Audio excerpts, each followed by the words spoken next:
علیہ وسلم نے اپنی سیرت، اپنے اقوال کے ذریعے سے تمام انسانیت کے بننے اور سنورنے کے تمام تر میرے دوستو ساز و سامان پیش کر دیے۔ آج بھی ہمارے سامنے سب کچھ موجود ہے، ہم علماء کی زبان سے سنتے ہیں، کتابوں کے اندر آپ کی سیرت کو پڑھتے ہیں۔ کیا فضائل کی کتاب روزانہ ہمارے سامنے نہیں دہرائی جاتی ہے؟ اس میں کیا ہے؟ قرآن اور سنت ہی کی تو باتیں لکھی ہوئی ہیں جو ہمارے سامنے پیش کی جاتی ہیں۔ تو یہ اللہ کا فضل ہے کہ ہم وحدانیت کا ڈنکا بجاتے ہیں، ہم ہر جگہ اپنے سر کو جھکانے کے لیے تیار نہیں۔ ہمارا معبود ایک ہے، وہ اللہ ہے۔ آج ہی ہم نے اور آپ نے قل هو اللہ احد پڑھا کہ نہیں پڑھا، سنا کہ نہیں سنا؟ اے پیغمبر آپ لوگوں کے سامنے بتا دیجئے، اعلان کر دیجئے کہ اللہ تو ایک ہے، اللہ الصمد، وہ ہماری عبادتوں کا میرے دوستوں محتاج نہیں، وہ تو بے نیاز ہے۔ جسے اپنی زندگی کامیاب کرنی ہو دونوں جہان کے اندر، وہ اللہ تبارک و تعالی کے حکم پر آ کر کے سر کو جھکائے اور اپنی دنیا کو بھی کامیاب کرے اور آخرت کو بھی بامراد کرے۔ اللہ الصمد وہ بے نیاز ہے، ہماری عبادت کرنے سے اس کی شہنشاہیت میں میرے دوستو کوئی بڑھوتری نہیں ہو جاتی، اور اگر ساری انسانیت العیاذ باللہ اللہ کی عبادت سے مکر جائے تب بھی اس کی شہنشاہیت کے اوپر ایک رتی کے برابر بھی فرق پڑنے والا نہیں ہے۔ وہ سارے کائنات کا حاکم ہے، مالک ہے، ہم اس کے عابد ہیں، محکوم ہیں۔ یہ ہماری سعادت مندی ہے کہ ہم اس کے آگے آ کر کے سر کو جھکاتے ہیں، ہاتھ کو باندھ کر کے التجا کرتے ہیں، اس کی حمد و ثنا بیان کرتے ہیں، کبھی جھک کر کے اس کی عظمت کا اعتراف کرتے ہیں سبحان ربی العظیم، کبھی اپنے سر کو، اپنے ماتھے کو زمین کے اوپر ٹیک کر کے اپنی ناک کو رگڑ کر کے سبحان ربی الاعلی، اس کی بلند علو مرتبت کو، اس کی شان کو ہم بیان کرتے ہیں۔ یہ ہم سب کے لیے اپنی خوش نصیبی کی بات ہے۔ اللہ تبارک و تعالی کی کبریائی اور عظمت کے اوپر میرے دوستو ہماری عبادت سے کوئی اضافہ نہیں ہو رہا ہے، اور اگر ہم العیاذ باللہ اللہ ہم سب کو محفوظ رکھے اللہ کی عبادت سے پیچھے ہٹ جائیں گے تو اللہ کے شہنشاہ ہونے پر، اس کی عظمت اور اس کی برتری کے اوپر ایک رتی اور دانے کے برابر بھی فرق پڑنے والا نہیں ہے۔ یہ اللہ تبارک و تعالی کی عظمت اور شان ہے میرے دوستو۔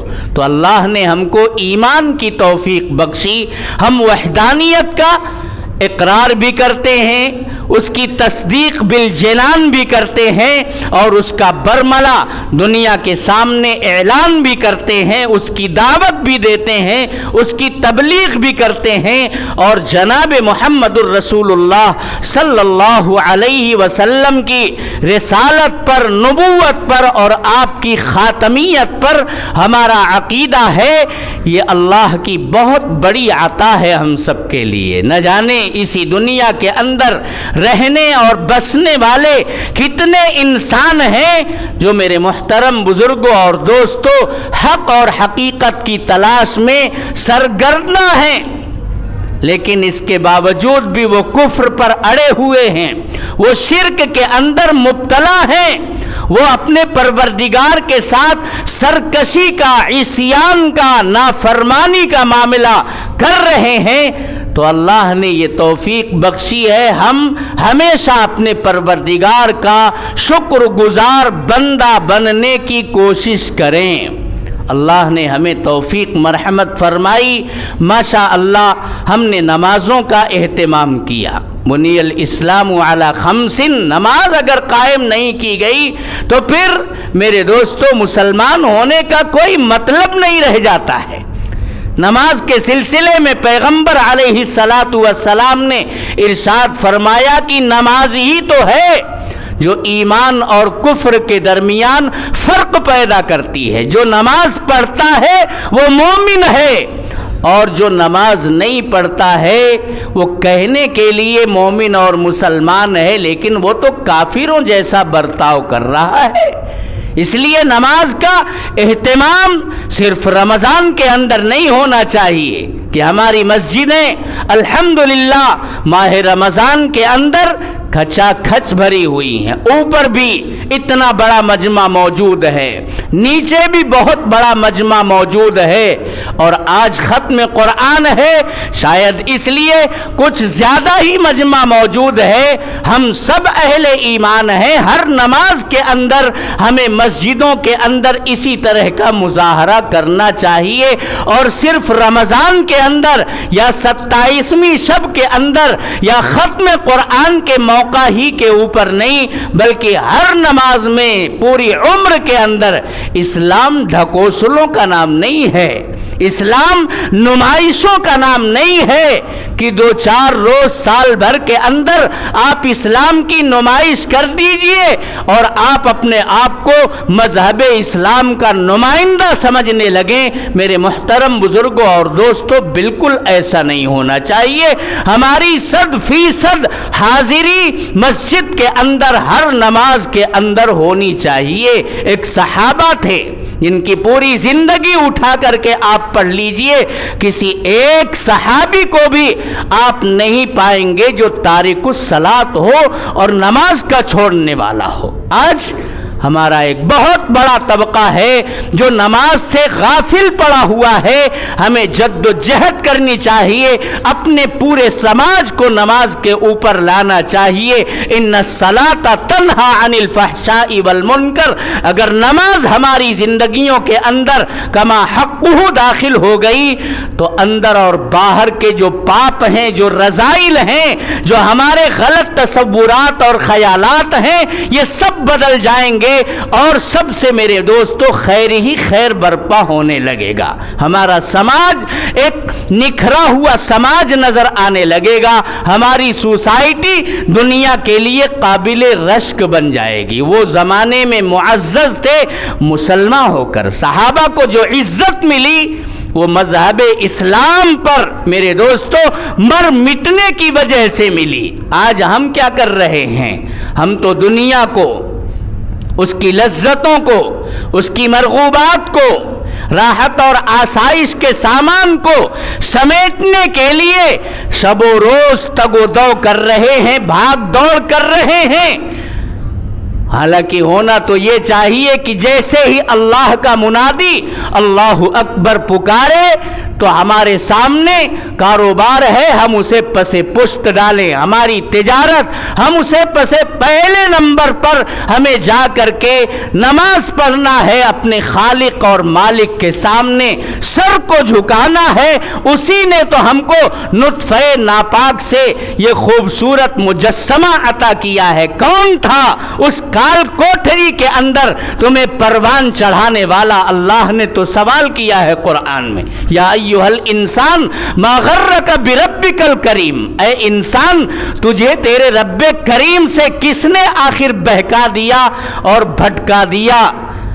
الذی خلقک فسواک فعدلک فی ای صورت ما شاء رکبک، جس نے تیری تخلیق کا کاروبار چلایا، رحم مادر کے اندر وہ نطفہ ناپاک قرار پکڑتا ہے، اس نطفے کو میرے دوستو پروان چڑھانے کا اس کال کوٹری کے اندر کون کام کرتا ہے؟ یہ اللہ تبارک و تعالی کی ذات ہے جو رحم مادر کے اندر پروان چڑھاتی ہے، اور پھر ایک مدت کے بعد وہ خوبصورت شکل و صورت لے کر کے بچہ باہر آتا ہے، لیکن جب اسے توانائی مل جاتی ہے وہ کسی منصب اور اقتدار کا مالک ہو جاتا ہے، جب اس کی پنڈلی میں تھوڑا سا بل آ جاتا ہے تو پھر وہ اپنے پروردگار ہی کی نافرمانی کرنے لگتا ہے، نماز کو چھوڑتا۔ ہمارا نوجوان رمضان المبارک کے مہینے میں بھی اس کے تقدس کا خیال نہیں کرتا۔ پہلے تو لوگ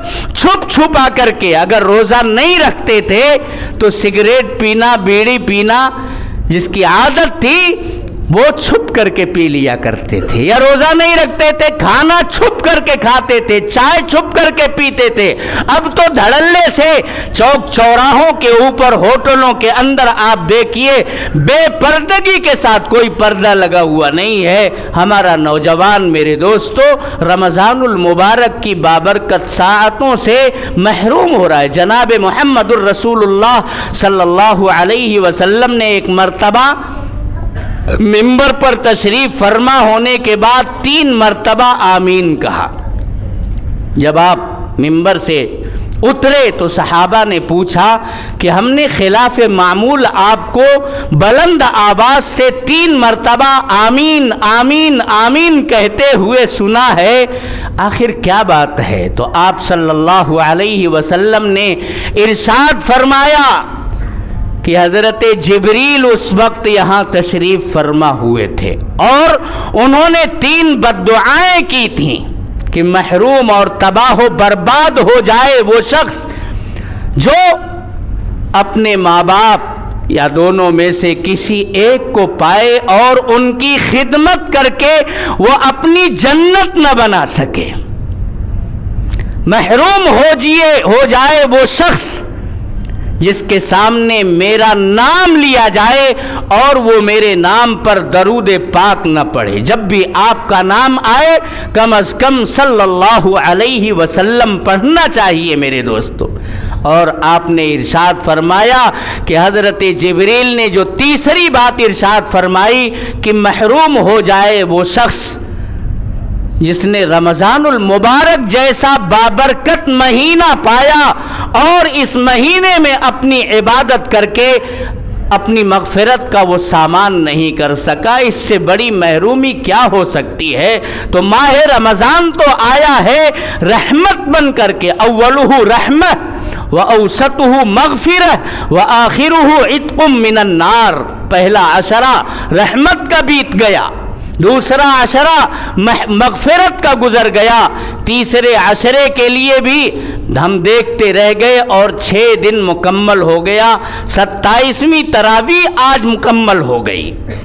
اللہ سے ہم سب دعا کریں کہ اے اللہ گزرے ہوئے روز و شب میں رمضان المبارک کے اندر جو ہم سے کوتاہیاں ہوئی ہیں، اے اللہ ہماری کوتاہیوں کو معاف فرما، اور جو یہ مختصر سے ایام اور راتیں بچی ہوئی ہیں ان کی خوب خوب قدردانی کی توفیق مرحمت فرما۔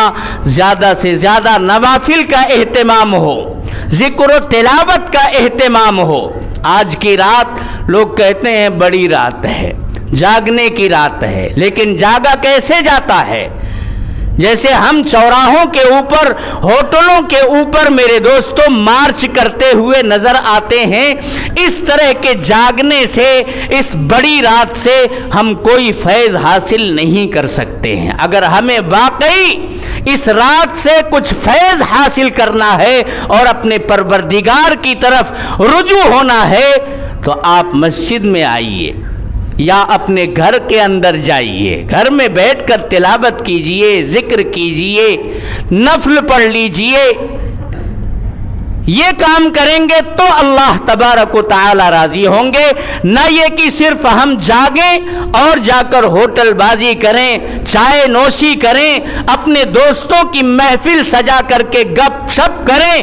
اس کی وجہ سے میرے دوستو ہم کوئی فیض اس رات کا حاصل نہیں کر سکتے ہیں۔ اگر فیض حاصل کرنا ہے تو جب تک ہم جاگ سکتے ہیں تب تک ہم اپنے پروردگار کی طرف رجوع کرنے کے جو سامان ہیں، ذکر ہے، تسبیح ہے، تلاوت ہے، نفل ہے، صدقہ ہے، خیرات ہے، ان چیزوں کے ذریعے سے ہم اپنے پروردگار کو راضی کر سکتے ہیں۔ ان اعمال کے اندر مصروف ہوں، اور جب نیند آنے لگے تو بہت زیادہ زبردستی جاگنے کی ضرورت نہیں ہے، بستر لگا کر کے آپ سو جائیے وضو کر کے، اور تھوڑا تڑکے اٹھیے، 2-4 رکعت جو بھی ممکن ہو سکے تہجد کی نماز پڑھیے، سحر کیجئے، مسجد میں آ کر کے فجر کی نماز پڑھیے۔ میرے دوستو انشاءاللہ اس رات کا پورا فیض اللہ تبارک و تعالی کی طرف سے آپ کے رجسٹر میں درج کر دیا جائے گا۔ اللہ ہم سب کو اس رات کے اندر عبادت کرنے کی توفیق مرحمت فرمائے، اور جو کچھ بھی باقی راتیں ہیں ان باقی راتوں میں بھی ایسے ہی جو چاند رات ہوتی اسے تو ہم نے ایک دم خریداری کے لیے طے کر لیا ہے، گھومنے ٹہلنے کے لیے ایک طے کر لیا ہے کہ ہم پوری رات خالی مارچ کریں گے، دوستوں سے ملاقاتیں کریں گے۔ نہیں، وہ بڑی لیلۃ الجائزہ ہے، وہ تو ہم نے جو یہ محنت کی ہے اللہ تبارک و تعالی سے، جو ہم نے پورے مہینے کے اندر راز و نیاز کی باتیں کی ہیں، اس کا اجر دینے کے لیے اللہ تبارک و تعالی کہتے ہیں یہ لیلۃ الجائزہ ہے۔ تو اس رات کو بھی ہم گما دیتے ہیں۔ اسی طرح ہم نے بہت ساری راتیں گما دی، بہت سارے دنوں کے اندر جو کام ہمیں کرنا تھا ہم نہیں کر سکے۔ اپنے پروردگار سے اس رات میں رو دھو کر کے کوتاہیوں کی معافی مانگیں میرے دوستو۔ جناب محمد الرسول اللہ صلی اللہ علیہ وسلم کا ایک ارشاد میں نے آپ کے سامنے پڑھا ہے۔ آپ فرماتے ہیں کہ مجتمع قوم فی بیت من بیوت اللہ یتلون کتاب اللہ ویتدارسونہ، کہ جب بھی کچھ لوگ اللہ کے گھروں میں سے کسی گھر میں، یہ کیا ہے؟ خانہ خدا ہے۔ اللہ تبارک و تعالی اس خانہ خدا کی تعمیر میں حصہ لینے والوں کو جزائے خیر عطا فرمائے۔ کتنا بہترین انتظام ہے اس مسجد کا، ماشاءاللہ۔ اللہ زمین وقف کرنے والے کو، تعمیر کھڑی کرنے والے کو، اور اس کے اندر دامے درمے قدمے سخنے حصہ لینے والوں کو اللہ تبارک و تعالی اپنی نوازشات سے مالا مال فرمائے۔ ہمیں دعا کرنی چاہیے۔ یہ خانہ خدا ہے۔ اللہ تعالیٰ کے پیغمبر فرما رہے ہیں کہ اللہ کے گھروں میں سے کسی گھر میں جب کچھ لوگ جمع ہو کر کے قرآن کریم کو پڑھتے ہیں، سیکھنے اور سکھانے کا کام کرتے ہیں، الحمدللہ مکتب کی تعلیم بھی ہوتی ہے، درس و تدریس کا انتظام بھی ہے، نمازوں کے اندر قرآن کی تلاوت ہو رہی ہے، 2 ماہر مجود قاریوں نے آپ کو ماشاء اللہ قرآن کریم سنایا ہے۔ ایک تو الجامعۃ الاسلامیہ سراج العلوم کے قاری صاحب ہیں، اور ایک ہمارے بزرگ مولانا مفتی فاروق احمد صاحب کے صاحبزادے ہیں۔ دونوں کی تلاوت سن کر کے ماشاء اللہ مسجد کے مصلی جھومتے رہتے ہیں۔ خوبصورت لب و لہجے میں ماہر قراء نے آپ کو قرآن کریم سنایا ہے۔ یہ ساری دولتیں الحمدللہ اس مسجد کو حاصل ہیں۔ مسجد کے شایان شان امام ہے اور تراویح پڑھانے والا بھی ہے۔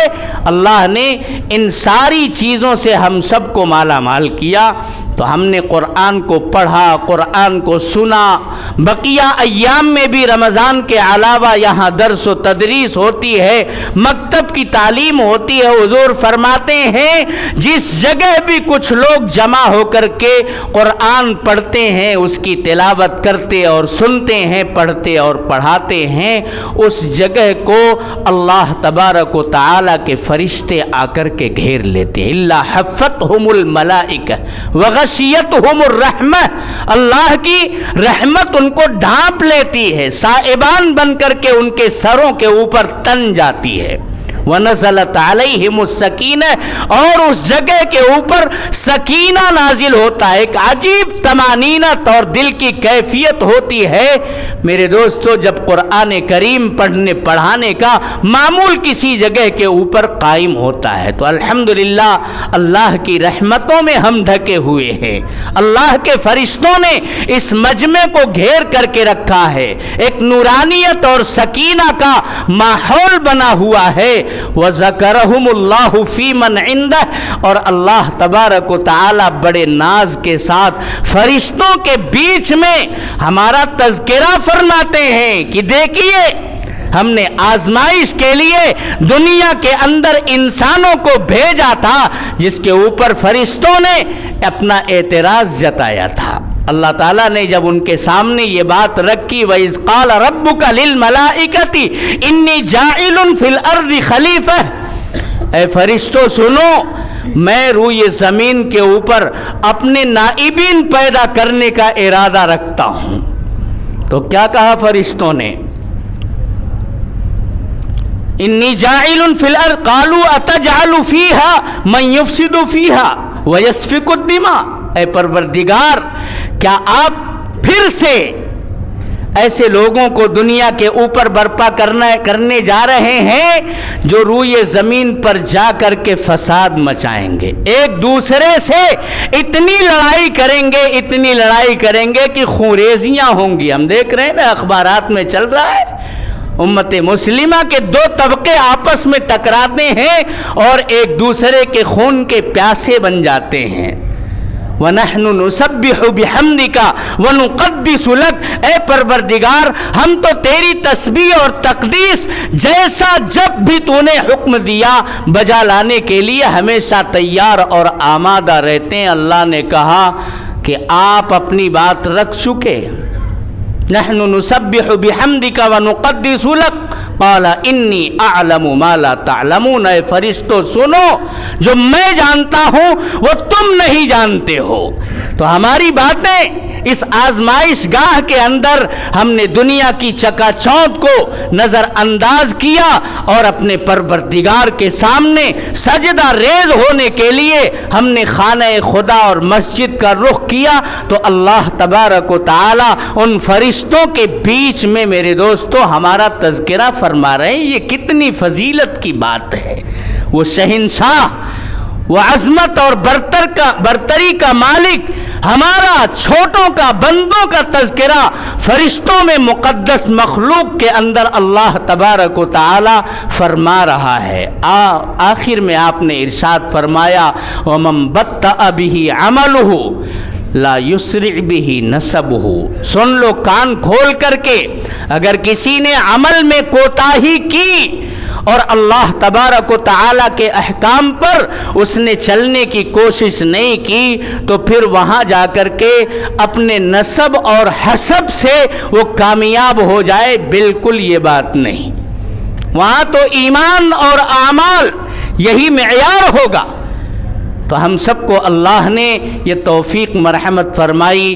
میری آپ سے یہی گزارش ہے میرے دوستو کہ جس طرح ہم نے رمضان المبارک کے اندر عبادتوں کا، نمازوں کا، تلاوت کا، تسبیح کا، صدقہ خیرات کا اور دیگر اعمال کا اہتمام کیا ہے، اسی طرح سے میرے دوستو رمضان کے بعد بھی ہم مسجدوں کا رخ کریں۔ کل کو یہ نہ ہو کہ مسجدیں خالی ہو گئیں، مسجدیں مرثیہ خواہ ہیں کہ نمازی نہ رہے، یعنی وہ حامل اوصاف حجازی نہ رہے، یہ نوبت ہماری مسجدوں کے اندر بالکل نہیں آنی چاہیے۔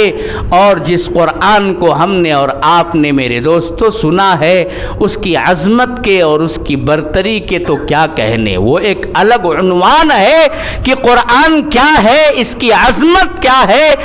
آپ علیہ الصلاۃ والسلام نے ارشاد فرمایا فضل کلام اللہ علی سائر الکلام کفضل اللہ علی خلقہ، اللہ کے کلام کی فضیلت دنیا بھر کے بولنے والوں کے کلاموں کے بیچ میں ایسی ہے جیسے اللہ کی فضیلت اس کی تمام مخلوقات کے اوپر ہے۔ یہ قرآن کل بھی میرے دوستو چیلنج تھا، آج بھی چیلنج ہے اور قیامت تک چیلنج بنا رہے گا۔ اس کلام کا کوئی ثانی نہیں، اتنا معنی خیزی، اتنا موتیوں بھرا سمندر میرے دوستو آپ کو کہیں ملنے والا نہیں ہے۔ یہ قرآن ہم سے کہتا ہے قد افلح من تزکا، فلاح یاب ہو گیا وہ شخص جس نے اپنے دل کی صفائی کر لی. کفر سے، شرک سے اللہ نے ہم کو محفوظ کیا ہے، تو ہم گناہوں کی گندگیوں سے بھی اپنے دل اور دماغ کو صاف اور پاک رکھنے کی کوشش کریں. قد افلح من تزکا وذکر اسم ربہ، اور جس نے اللہ کا نام لیا، فصلی، اور جس نے نماز پڑھی. بل تؤثرون الحیات الدنیا، لیکن کیا کیا جائے، تم تو دنیا کی زندگی کو جو چند دن کا ساز و سامان ہے اس کو اتنا ترجیح دے بیٹھے، اتنا اسے پلکوں کے اوپر سجا لیا ہے کہ نماز ہو، روزہ ہو، حج ہو، زکوٰۃ ہو، دینی اعمال ہو، دعوت اور تبلیغ کا نظام ہو، تم ان چیزوں کی بالکل اہمیت ہی نہیں دے رہے ہو. بل تؤثرون الحیات الدنیا والآخرۃ خیر و ابقا، جبکہ آخرت وہی خیر ہے اور وہی ہمیشہ ہمیش باقی رہنے والی چیز ہے. اس کا تذکرہ قرآن میں بھی ہے اور دیگر انبیاء کرام کے اوپر جو صحف اور صحیفے نازل ہوئے ان کے اندر بھی. الحمدللہ اللہ نے ہم سب کو نماز کی، تراویح کی توفیق مرحمت فرمائی، نیک اعمال کی توفیق مرحمت فرمائی، اور ہمارے ان دو بزرگ دوستوں نے آپ لوگوں کو بہت اچھے انداز میں قرآن سنایا. کیا ان کا کوئی حق آپ کے اوپر نہیں ہوتا ہے؟ کیا ان کی ضرورتوں کا خیال رکھنا یہ ہماری ذمہ داری نہیں ہے؟ میرے دوستو، ہمیں بالکل قیل و قال سے بچتے ہوئے اپنے ائمہ کا، اپنے مؤذنین کا اور علماء کرام کا مقام اور مرتبہ پہچان کر کے ان کے ساتھ سلوک اور برتاؤ کرنا چاہیے. ہم یہ نہیں کہتے کہ آپ اس تراویح کا کوئی اجرت سمجھ کر کے آپ انہیں کوئی نذرانہ پیش کیجئے، بالکل نہیں. آپ اپنے طور پر جو بھی ممکن ہو سکے خوشی اور مسرت کا اظہار کرتے ہوئے، بغیر دل کے اوپر کوئی بار اور بوجھ ڈالے ہوئے، اور ان کی طرف سے کوئی میرے دوستو مطالبہ بھی نہیں ہونا چاہیے. اگر اس انداز میں آپ ان کو کچھ دیتے ہیں تو یقیناً میرے دوستو یہ نائبین رسول کے ساتھ آپ کا سلوک آپ کی دنیا کو بھی کامیاب اور بامراد کرے گا اور آپ کی آخرت کو بھی کامیاب کر دے گا. بالکل اجرت لینا تراویح کے عنوان پر یہ جائز نہیں ہے. یہ فتویٰ لکھا ہوا ہے ام المدارس دارالعلوم دیوبند کی کتاب آپ اٹھا کر کے دیکھیے فتوے کی، اس میں آپ کو یہ ملے گا.